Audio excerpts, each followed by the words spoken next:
Buenos días, bienvenidos a Artistas de Entre Casa. Hoy estamos en lo de Carlos Hufman. Hola Carlos, ¿cómo estás? Buen ¿Qué día. tal? ¿Cómo estás, Paula? Buen día.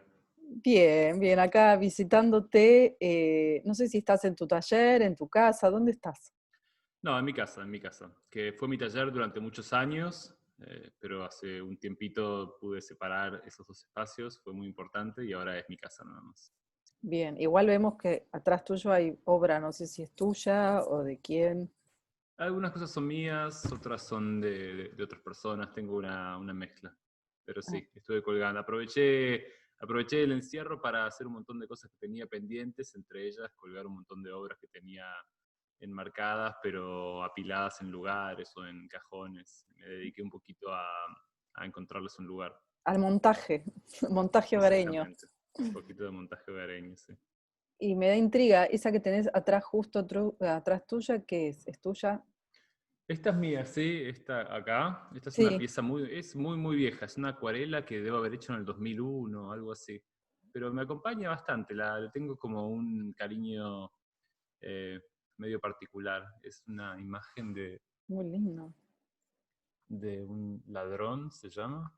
Ujú. Creo que se llama Ladrón la pieza. Y es un poco como, tiene un dibujo de un personaje que es un poco como un hombre vituriano, ¿viste? Con cuatro brazos y cuatro piernas, pero en Sí. una posición un poco atlética, digamos. Ujú. Superpuesto a esa especie de situación medio constructivista, acuarelosa. No sé, le tengo afecto y es una pieza de esos muy vieja. Muy linda. Y la que está a tu derecha, la que es gris, que parece medio cubista. Esa, Sí. esa también ahora que miro son casi todas mías. Esta no es mía, esta es una obra de Charlie Aguirre, un artista Ay, me rosarino que le tengo encanta mucho Charlie cariño. Aguirre. Yo Sí, tengo es un muy buena. unicornio al lado de Es muy Aguirre. buena. Sí. Sí. Esto es un regalo que me hicieron para mi cumpleaños, que son una serie de herramientas compradas en santerías, muy increíble. Una pieza Wow. medio... Cuando la encontré, porque fue durante la pandemia, durante la cuarentena que me dieron este regalo y me lo dejaron en la portería. Y Qué al principio no siento. sabía qué era, lo abrí y por un momento pensé que era alguna especie de maldición que me había mandado. Tuve como un poco de miedo porque era así como este sobre negro con estas herramientas doradas adentro, pero después me mandó un mensaje una amiga diciéndome que era mi regalo de cumpleaños y me pareció espectacular y ahí lo tengo colgado, Parece protegiéndome un poco. una obra de Bagio o de Calcaño que hacen herramientas. Tiene algo de eso, sí, sí, sí, es verdad. Son todas unas piecitas chiquitas como de latón, soldadas, nada, muy artesanales, pero muy lindas. El, el sobre, el estuche de tela fue hecho por mi amiga, por Tamara Rizawis, Ujú. una genia total. Hermoso. Después sí, esta es una pieza mía de una serie de hace unos años también, es un óleo chiquito, así de una serie medio que se llama Némesis, que son como unos óleos modernistas que refieren son como abstracciones medio cubistas o citan otros géneros modernistas como de grandes enemigos de diferentes ficciones, particularmente de dibujos animados o de historietas. Mm. Finalmente es muy difícil entender de qué se trata, a qué personaje me refiero en cada una de las imágenes, pero son como esas, son un poco excusas para crear abstracciones. Bien, qué bueno. Bueno, y yo tengo acá tu libro subrayado y lleno de Veo. llamadas y es increíble porque no es un libro de artista, digamos, un catálogo, es un objeto, ¿no? Es como que sale de lo común de los libros que publican los artistas porque está como hecho como una pieza, ¿no? Sí, fue un proceso de pensamiento bastante largo la creación de ese libro. Era una conversación que tuvimos durante mucho tiempo con Vanina Scolavino, que teníamos esta idea de hacerlo. Pedimos un mecenazgo, salió y ahí medio que tuvimos que empezar a bajar la idea, ¿no? Antes de eso Claro. venía siendo un proceso largo, como de que todo podía ser. ¿Qué más iba a Y tener? ¿Qué más podía tener? Porque tiene de todo. Tiene diferentes tiene, papeles, tiene Sí, sí, cuadernillos, sí, tiene de todo, tiene de todo. está No, hecho. creo que más que en términos de cantidad de cosas, era un poco como cuál era como conceptualmente qué tipo de libro era. Eso es algo que apareció un poco cuando finalmente ampliamos un poco el grupo editorial y de diseño y entraron también Laura Escobar y Florencia Cualina, con quienes hicimos un trabajo inicial de recopilar un poco el material. También fue un momento interesante para, para hacer una especie de revisión general sobre mi trabajo, que es algo que nunca había hecho tan exhaustivamente. Ah, Darme cuenta qué obras necesitaban ser fotografiadas, encontrar algo de material de dibujo que había expuesto en muy pocas ocasiones y por ahí hacer una especie de selección inicial de dibujos que podían aparecer dentro del libro. Los dibujos fue una especie como decidimos que los dibujos iban a ser un poco el puntapié inicial del libro, ¿no? mm, Sabiendo que iban a haber muchas imágenes de obra. Pero me parece que lo que te puedo decir para redondear una imagen de cuál fue la idea rectora del libro es que queríamos hacer algo medio intermedio entre libro de artista. No queríamos que sea específicamente un libro de artista en el sentido de que es una obra libro, mm, pero tampoco queríamos hacer el catálogo como simplemente antológico, que sea de tal año, las obras en orden cronológico. Nos interesaba hacer algo un poco híbrido, como suele ser mi trabajo, ¿viste? Que tenga como claro. diferentes momentos, diferentes instancias, como en algún sentido que el libro replique, que cree una imagen sobre mi trabajo. Me parece que en mi trabajo está esa imagen. eh, una de las imágenes recurrentes en mi trabajo tiene que ver como con cierta especie de, de coexistencia del caos y del orden, de la vida y de la muerte, de situaciones múltiples, de materialidades múltiples, ¿viste? Impresiones fotográficas y pintura expresionista, como algo de eso. Entonces, Claro, como eso, que la estructura misma del libro de alguna forma refiera a esos aspectos de mi de la práctica. obra. Claro. ¿Y Claro. el título? ¿Cómo fue elegir ese título? El Extraño título, gobernante para un corazón. Es muy sí, el romántico. título es el título de una muestra que hice en la Galería Sendros en el 2009, que Sí, fue la primera muestra donde aparecieron una serie que fue importante para mí, que fueron unos cuadros una serie que se llama 12 jinetes para tres finales, sí. unos cuadros de como unos grandes eh, camiones de la primera edición del París-Dakar que se hizo aquí en la Argentina.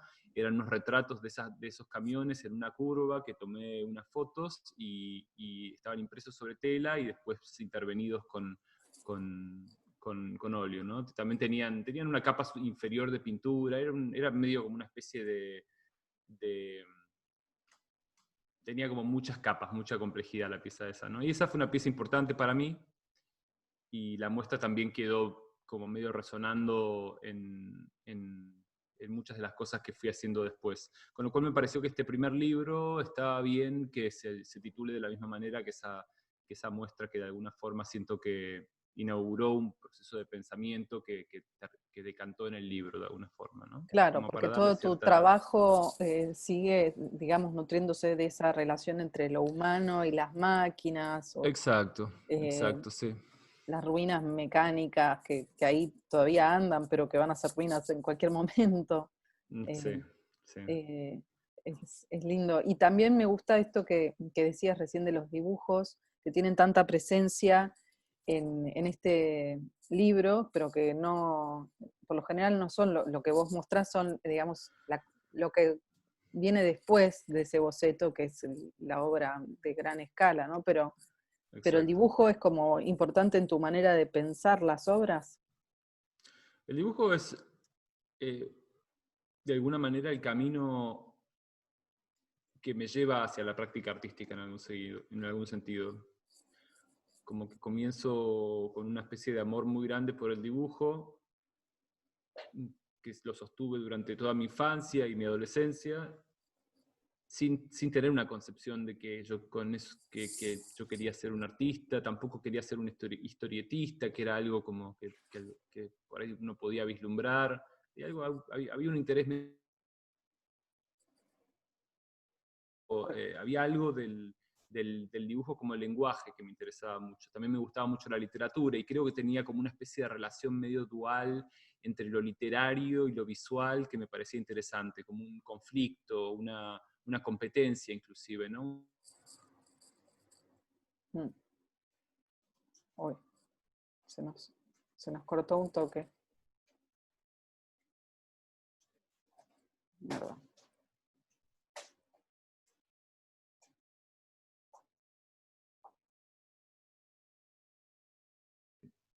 ¿Se cortó? Se nos ¿Y cortó un volvió? segundo, pero volvió, volvió. Sí, está medio Volvió, rara la bien, internet. bien. Eh, Es así, es así. sí, Eh, estaba diciendo lo de... claro, bueno, que las artes visuales como un territorio donde yo podía explorar el dibujo y la escritura como dos, eso, como es la tensión entre esas dos cosas. Y ahí empezó a aparecer como...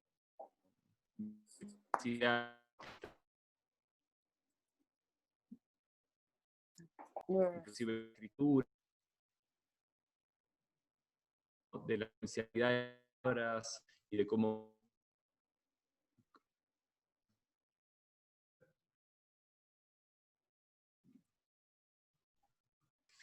bueno, hablábamos, se cortó un Del segundito, dibujo hablábamos. del dibujo y el origen de las obras, y también hablábamos de tu ser artista y escritor, y a mí me viene a la cabeza ese retrato, que no sé si es un autorretrato, me parece que sí, de el artista como joven escritor. Eh, ¿Es un autorretrato? Es un autorretrato en la medida en la que toda la obra de un artista es medio un autorretrato también. Eso es Sí. algo que uno puede como verificarlo infinitas veces. Y, y para evitar así pensar que estoy diciendo que el arte es como un puro narcisismo, creo que justamente lo interesante es cómo un artista se puede ir transformando a sí mismo a través de su propia obra, ¿no?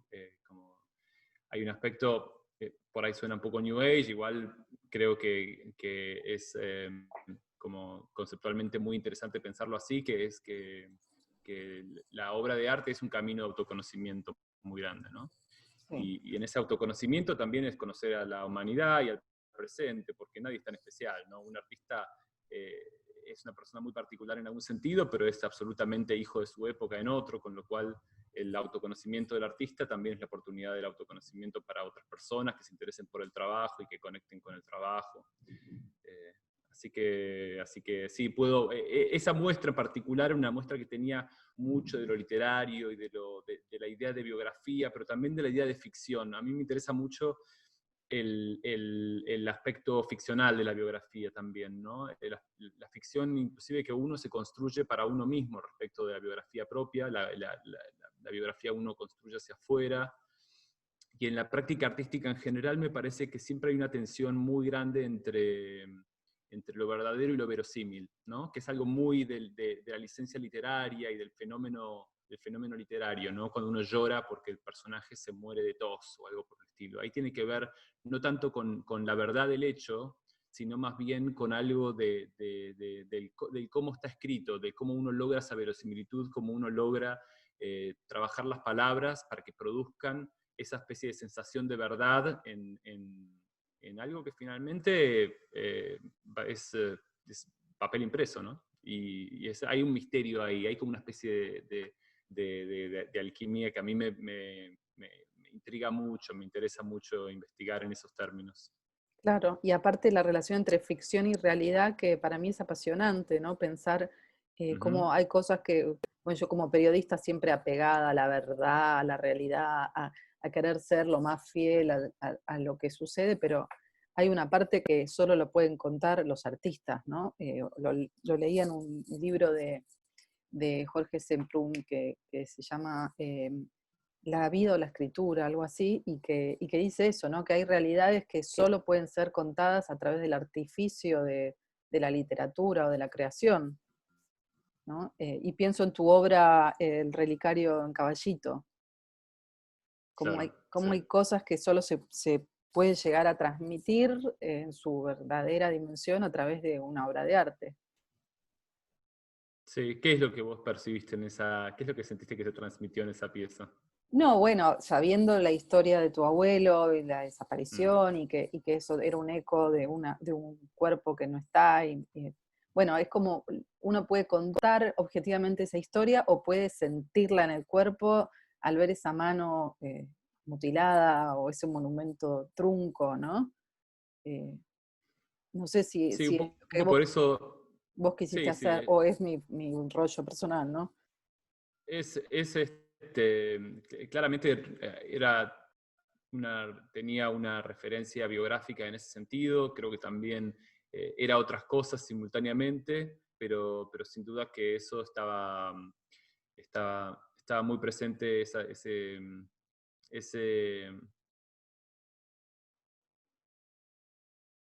esa historia como fuente de inspiración de algo que también me interesa mucho, que es eh, la simultaneidad de la cotidianidad y lo asombroso o lo terrorífico, ¿no? Esa es otra cosa que en estas simultaneidades que mencionábamos anteriormente, es algo que siempre me intrigó mucho, cómo era posible que en el mundo todos los días ocurra algo hermoso y al mismo tiempo todos los días el mundo para alguien esté siendo un infierno. Eso es algo como que entró en mi cabeza en una muy temprana edad mía, ¿no? Justamente por estas historias, que yo no había nacido cuando mi abuelo desapareció, pero es una historia que desde muy chico esa información me llegó y creo que trabajó de alguna manera en mi consciente, inconsciente y todas sus variaciones. Y otros matices. Este, sí. Un poco por eso también esa pieza en el libro aparece como una fotografía medio incompleta, viste que no está fotografiada la obra entera, sino simplemente un fragmento. Me parece que había algo como de no representarla completamente en el libro que era importante también, que sea entender Claro. que era algo de estar ahí también. Creo que lo que pasaba dentro de ese espacio con esa pieza para mí era muy impactante, era como una sensación casi religiosa. La gente cuando entraba en general se ponía a hablar en voz baja, era muy Claro. particular lo que producía. El ir ahí, viste, no era una galería, era un garage que hasta hace poco tiempo había sido un desarmadero de autos, eh, bueno, muchas cosas. Y otra cosa que quería preguntarte, vos tenés toda esta serie de la que ya hablamos, 12 jinetes para 3 finales, un Sí. poco como esa sensación de fin del mundo que veías en esas pinturas. Y quería preguntarte, ¿qué sentís ahora? Si llegamos a alguno de los 3 finales en este momento, eh, ¿estamos en Y algo estamos en así? el 2 me parece. Podríamos ¿Qué decir que nivel estamos en el estamos? 2. Este, No sé qué cosas te genera esta situación de pandemia y esta relación entre lo humano y lo animal que en este momento se nos vuelve un poco en contra, porque el virus que estamos atravesando es un tema de relación hombre-animal. Hombre animal, sí, sí. Es la aparición de lo natural también, como una fuerza realmente muy potente, ¿no? Eh, como algo que Vamos no podemos bien. resistir de alguna manera. Ahí tenemos a un, a Hablando, lo un, a un subo re- a porque un estamos hablando. representante del gran otro, el gran misterio. Claro, viene solo para esta parte, Exactamente. En este momento, a ver si nos da se algún puede insight sobre lo que defender si estamos quiere. hablando. Bueno, a mí me gustan mucho tenés varios perros en tu libro, en tu obra, ¿no? En el libro de los perros, sí. Ujú. Hay perros vivos, hay perros siniestrados en en esta relación, ¿no? Bueno, te excediste, te acabó. Está muy Eh, cariñoso. sí, hay eh, una relación, ¿no? Entre también lo biográfico en esta pieza, leí en el texto de Florencia, ¿no? Que contás estas encuentros cercanos con perros y choques, como el origen de estas instalaciones que vienen después, ¿no? En los que hay un perro fantasma dentro de tu auto. Sí. Sí.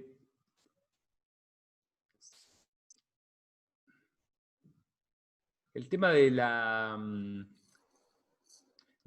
animalidad siempre es otra cosa que siempre me interesó mucho, porque me lleva rápidamente en estas dicotomías que estamos hablando a la dicotomía entre naturaleza y artificio, ¿no? Entre lo humano y todo lo no humano, ¿no? Y en particular esa desde cualquier lugar que uno lo analice, en el fondo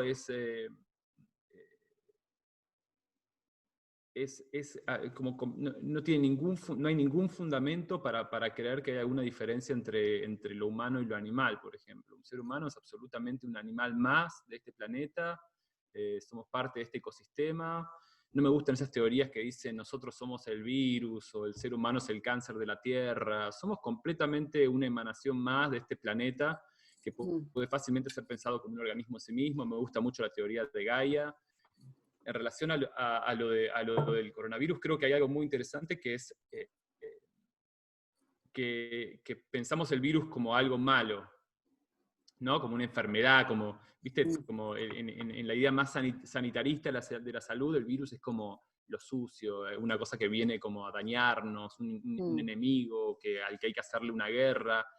Y hay algunas teorías muy, muy fuertes que consideran que los virus son algún tipo de sistema de transmisión horizontal de información genética a través de las especies, porque efectivamente hacen eso. Hay formas de encontrar en los procesos de replicar la información del ADN, cuando un virus entra en una célula, muchas veces parte del ADN del virus queda integrado al ADN de la célula y eso después puede ser transmisible a las crías, y se cree que puede tener un rol De evolución genética. en los procesos evolutivos, exacto. Pero más allá que eso, es interesante pensar cómo habitualmente uno piensa que los genes se transmiten solamente mediante procesos como de reproductivos, pero los Verticales. virus permiten generar como transmisiones de información genética entre especies que no tienen capacidad de reproducirse entre sí. Con lo cual, también es interesante pensar ¿Qué va a pasar con todo esto? eso, y cómo me gusta casi pensar que los virus son una especie también de internet, de información, de wifi, de información genética que se transmite entre diferentes especies, entre vegetales y animales, Está todo bueno, eso, ¿no? está bueno. Un poco tratando de forzar esa, esa tendencia que tenemos a generar como grandes separaciones, ¿no? Entre nosotros y la naturaleza. Que igual es una separación que en algún sentido también merece ser pensada porque hay algo de eso que es real. Mi intuición es que tiene que ver con el lenguaje verbal, como qué es lo que genera Esa división. ese sismo, ¿no? Sí. Mirá, qué interesante. ¿Y qué estás dibujando? ¿Te estás generando una nueva serie de obra? ¿Qué estás haciendo estos días? En este momento, la verdad es que este año estaba, eh, el anteaño, a mediados del año pasado, entré como director del Departamento de Arte de la Universidad de Itela, y eso fue como también un evento muy significativo en mi vida. El año pasado fue un año de mucho trabajo para entender eso y encontrarle cómo eso funcionaba en relación a mi vida, a mi carrera como artista, también qué es lo que yo quería hacer dentro de ese espacio. Y este año estaba trabajando mucho para recuperar mi espacio de taller, y lo estaba logrando, y de repente explotó esta situación, y hubo que migrar todo el programa de artistas y el programa de cine también a modo online, con lo cual fue de vuelta a sumergirme en esa especie de Modo director. de carrera loca, así, por transformar algo que además inicialmente parecía absurda, la idea de intentar pasar el programa de artistas al modo online. Finalmente creo que encontramos la forma y el sentido de hacerlo, que eso era importante encontrar esas dos cosas. Pero bueno, de vuelta me encontré eso, no pude ir a mi taller, hasta hace poco no tenía ni siquiera no tenía el permiso para circular, así que estaba un poco atrapado acá, pero lo que encontré y que me estuvo funcionando es que estuve haciendo unos dibujos para mi cuenta de Instagram, que mi cuenta de Instagram es casi una cuenta, no es una cuenta muy eh, como de vida cotidiana, es medio la pienso un poco como una plataforma de exposición, así que pongo solamente obras en casi todos los casos pensadas específicamente para la plataforma, Ah, y ahora mira. estoy dibujando con un iPad y el lápiz del iPad, estoy haciendo una serie de dibujos que se llama Doctores Pájaros. Mi idea es hacer 40, un poco refiriendo a, no es una idea especialmente original, voy a hacer 40 por el número de la cuarentena, y son una serie de aves vestidas como diferentes tipos de médicos. Me gusta mucho dibujar pájaros y me pareció que en este momento en el que le tenemos tanta envidia a las palomas y a los pájaros que vemos volar por la ventana, podíamos pensar que podíamos transformarlos en alguna especie de ayudante para la especie humana. Me acuerdo de cuando era la gripe aviaria, ¿no? Que los pájaros eran un poco nuestro enemigo de repente también. En este caso los podemos... Creo que se va a filtrar algún murciélago también dentro de los pájaros doctores. Se va a llamar Claro, pájaros doctores, pero va a ser un poco un infiltrado interespecie. claro, un murciélago virósico, digamos. Un murciélago, sí, sí, sí. Que trae algún tipo de información desde el frente. Claro, un infiltrado, total. Un infiltrado Doble total. agente. Qué lindo. ¿Y esto alguna vez saldrá de Instagram? ¿Vos pensás que esto se puede imprimir, se puede colgar en una pared? ¿Pensás en la vida después de la virtualidad en la que estamos sumergidos? Sí, tengo algunas ideas de cómo volver material una imagen que es creada digitalmente. Me interesa mucho la objetualidad de los dibujos, trabajo mucho la cuestión de cómo se marcan los dibujos y las impresiones. Me gusta pensar que los marcos como que terminan de definir el carácter ese de cosa y de objeto, de lo que a veces uno piensa que es solamente una imagen, pero en realidad es un papel, es material, ¿viste? Está en materia como cualquier otra cosa, ¿no? Y, así que sí, juego con la idea de encontrar una forma de transformarlo en una serie física en algún momento. He Porque son trabajado dibujos mucho que con impresión. no son dibujos que hayan nacido de un papel y una virome. Yo pensé que eran de virome, no sé por qué. Algunos sí, algunos empiezan, porque de vuelta, esta obstinación que tengo ya por mezclar materiales y extrañar un poco, viste, que sea difícil entender cómo comienza un dibujo. Muchas veces empiezo con un dibujo en lápiz sobre un papel quizás que encuentro tirado, medio pisoteado, o que imprimí algo y hago como el dibujo, le saco una foto a ese dibujo, encuentro la forma de resaltar esos colores, después lo paso al modo digital, lo empiezo a trabajar digitalmente y capaz que después lo imprimo. Viste, como que me gusta ir y venir de lo analógico a lo digital también y hacer que se vayan como desmoronando un poco la certeza en el ojo del espectador sobre qué tipo de, de imagen tiene enfrente, ¿no? Que eso, que no sea del todo claro, que viste que la pantalla es un lugar también, me gusta pensar eso. La pantalla no es la virtualidad. No me gusta decir virtual, esto no es una reunión virtual que estamos teniendo, es una reunión real, remota, Claro, por una aplicación. De virtual no tiene nada, desde mi punto de vista. sí, cierto. Entonces, bueno, investigar eso un poco en el dibujo me parece interesante también. Y te vuelvo a preguntar sobre las clases virtuales, cómo se logró encontrar la manera de una clínica tan física, tan personal como son las que suceden en Ditela, cómo se migró esto a digital. Supongo que tiene que ver con esto que me estás diciendo. Sí, sí, encontramos una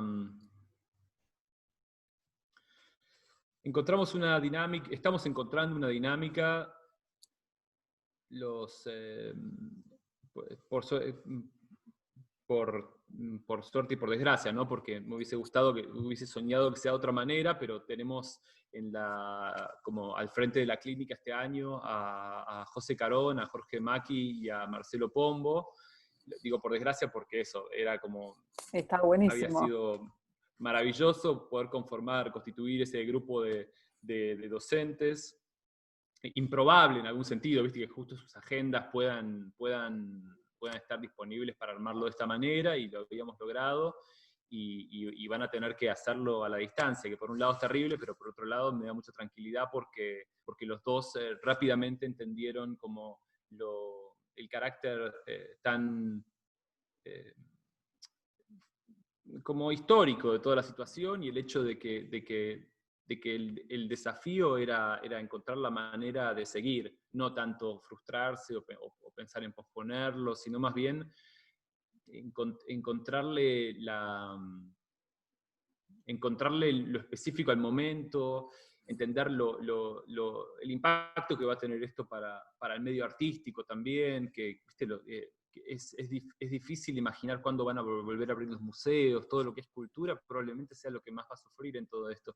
Y entonces, en ese sentido, sostener ese espacio también es una manera no solo de contención, sino también realmente de crear un lugar en el cual docentes, artistas, curadores, todos los participantes pueden estar un poco pensando, imaginando y también, ¿por qué no?, diseñando el mundo del arte y las prácticas artísticas de lo que nos espera del otro lado de toda esta situación, ¿no? Que no me gusta pensarlo como del otro lado porque creo que no es que hay una barrera y después ya lo superamos. Más bien me parece que esto es como una especie de gradiente, ¿viste? De salir de la situación de emergencia, pero entrar en algún otro tipo de realidad también, que espero que sepamos construir una realidad mejor que la que teníamos antes, en ese sentido. Sí, es verdad. Esperemos que de esto salga algo mejor para todos. Sí, sí, es una oportunidad también de diseñar algo mejor. Pero bueno, desde mi punto de vista, diseñar algo mejor requiere pensamientos complejos. Y en ese sentido, hace un tiempo grande ya que estoy muy preocupado por la binarización absoluta del discurso. Las palabras se piensa que tienen rasgos partidarios absolutos, lecturas únicas. Estamos en un momento de sentidos únicos muy, muy extremo. Y para mí es muy obvio cómo es imposible pensar si tienes un lenguaje de sentidos, si el lenguaje que estás usando para pensar se caracteriza por el sentido único. Con lo cual, si no logramos desarmar eso un poco, me parece que el arte tiene un rol muy importante en trabajar, el arte, la literatura, digo, todas las prácticas como artísticas, tienen un rol muy importante en desarmar esas trincheras alrededor Las de grietas las locas, ¿no? categorías y del lenguaje.